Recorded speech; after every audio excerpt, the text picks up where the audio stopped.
Bonjour, bienvenue dans l'émission Emporté par la foule, émission de Dialogue RCF consacrée à l'économie et à la finance participative, une émission réalisée avec Finance et Conseil Méditerranée et Pop Finance. Et nous commençons avec Patrick Le Camus de Pop Finance sur les risques qu'il y a effectivement dans le prêt et sur les plateformes de prêt. Comment est-ce que ça se mesure tout ça entre le banquier qui a son approche et les plateformes de prêt? Est-ce que c'est la même chose finalement? Non, alors c'est pas du tout la même chose. Et c'est quand même tous des gens qui prêtent. Hein. C'est quand même tous des gens qui prêtent. Et tous des gens qui ont intérêt à ce que l'argent revienne. Oui, mais c'est pas les mêmes approches du tout. Et en fait, la question que je m'étais posée, c'est le crowdfunding de prêt, c'est ce qui se développe le plus. Enfin, ça fait des belles croissances. Ça fait plus des chiffres impressionnants. Impressionnants. Et qu'est-ce qui fait que les entreprises plateforme de prêt, rappelons la chose, je demande sur une plateforme un prêt de 50 000, 100 000, 200 000 euros, et j'ai des dizaines de personnes qui ont envie de prêter 10 000 euros, qui viennent, qui ont un intérêt. C'est limité en France, hein, un particulier ne peut pas prêter plus de 2 000 euros par projet. 2 000 euros par projet, 2 000 euros par projet, donc ça fait du nombre. Et il dit, voilà, j'ai 2 000 euros, plutôt que de les avoir à la caisse d'épargne, ça ne rapporte pas grand-chose, je les mets là, j'ai un rapport ou pas, parce qu'il y en a qui prêtent sans intérêt.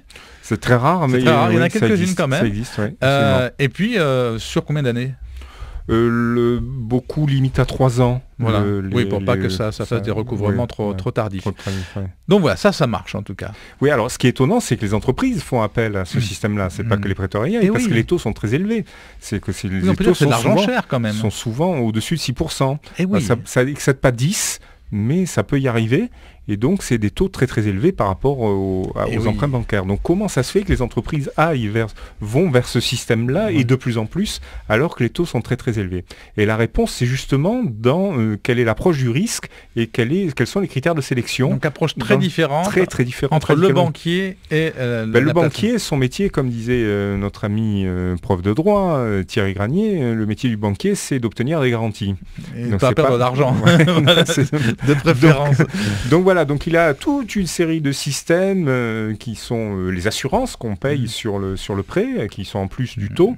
Il demande des cautions, des cautions de personnes, donc des garanties personnelles, mais il peut demander des garanties réelles, c'est des hypothèques sur les biens matériels. Et puis il peut mettre des clauses de sauvegarde. Enfin, il y a toute une série de choses qui vont encadrer le prêt, qui sont très compliquées à monter, qu'on ne peut pas toujours amener. Et tandis que dans les plateformes de crowdlending, le crowdfunding de prêt, on ne demande pas tout ça.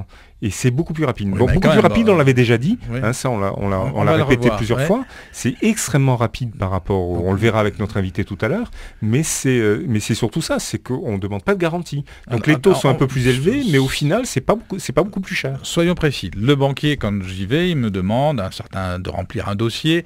Ils ont garanti qu'ils allaient un peu plus vite maintenant, parce qu'ils ont compris qu'ils étaient un peu talonnés, capables de dire oui ou non sur un crédit. Parfois non, mais enfin quand même, ils prêtent quand même quelques milliards dans cette région tous les ans, mais quand on est sur la plateforme de crowdfunding, on pourrait penser que la plateforme, elle s'engage aussi vis-à-vis d'un projet. Elle ne peut pas laisser des ardoises.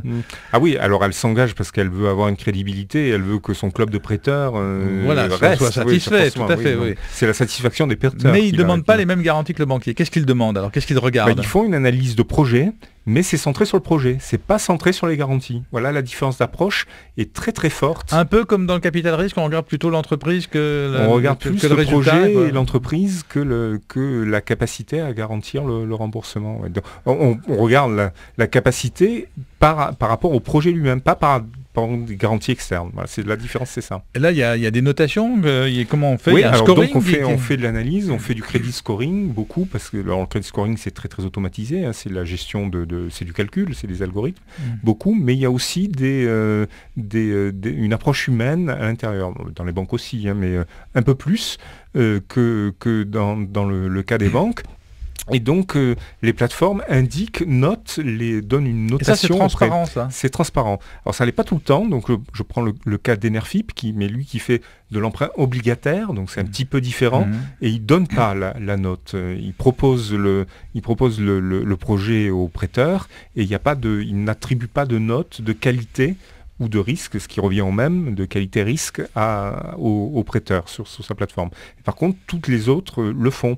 Donc il y a des systèmes de notation, en général sur 5, et ça commence toujours avec une note intermédiaire. Il n'y a jamais de note mauvaise. Ils ont éliminé les dossiers. Voilà, les dossiers sont éliminés. Donc pour bien montrer ça, par exemple, sur Uniland, la note la plus basse, c'est 3. D'accord. Voilà. Donc, et on mais peut je sais aller que là, au-dessus. si je prends 3, je sais que je prends un petit risque quand même. Voilà, 3, c'est pas une très très bonne note, et 5, c'est un dossier avec très peu de risque. Plutôt béton, quoi. Donc ça avait 3, 3,5, donc ils ont des demi pour avoir 5 notes à partir de 3. Et par exemple sur l'Indopolis, c'est une note comme les agences avec des A. Et... Alors il y a A+, A, B+, 3A, voilà. non B+, c'est la note moyenne, mais ça correspond à 15 sur 20. Enfin, notre invité nous le dira. C'était la note de son projet. Donc c'est ça l'idée, quoi. C'est d'avoir des notations, mais des notations, chez eux, ça commence à C, quoi. Donc il n'y a pas de D, E. Voilà. Bon, faut espérer que tout ça marche, parce que on est encore dans la période des emprunts, pas la période de tous les retours, donc il faut plutôt que le résultat soit bon pour que ça perdure. Oui, absolument. Et donc ils ont tout un système pour l'analyse et qui est indiqué pour les gens qui veulent emprunter. C'est indiqué, c'est en ligne sur la plateforme. Voilà comment nous, on analyse vos dossiers et quels sont les critères qui vont attribuer votre note. La différence entre Uniland et l'Indopolis, les deux grosses plateformes, il y en a d'autres, mais enfin, deux grosses plateformes de prêt en France, c'est que chez l'Indopolis, la note va déterminer le taux auquel on emprunte. D'accord. Voilà. Donc ça, c'est très lié. Une fois que les analystes de la plateforme ont rendu leur verdict, ça détermine le taux. Bien, on passe à l'agenda avec une initiative de Provence Booster qui fait une formation. Ouais, Provence Booster s'est beaucoup étendu son activité sur l'utilisation de l'intelligence collective dans la gestion de projets. Et donc, elle propose une formation chez nos amis Marseille Innovation à l'hôtel Technoptique, donc à Château-Gombert, le jeudi 9 février, le matin. Voilà, et on trouve de tout cela sur piloter un projet par les outils de l'intelligence collective sur un Meetup. D'accord. Les gens qui connaissent Meetup pourront accéder à ce Meetup et s'inscrire. Nous recevons notre invité du jour, Julien Varlouzet de la société JW Associés. Ça ne s'invente pas. Cabinet spécialisé en stratégie et particulièrement sur la croissance internationale, qui a clos sa demande, lui, de crédit, et qui va nous raconter un petit peu comment ça s'est passé. Vous aviez besoin, pour développer votre cabinet, qui conseille les entreprises sur leur expansion internationale, c'est ça ?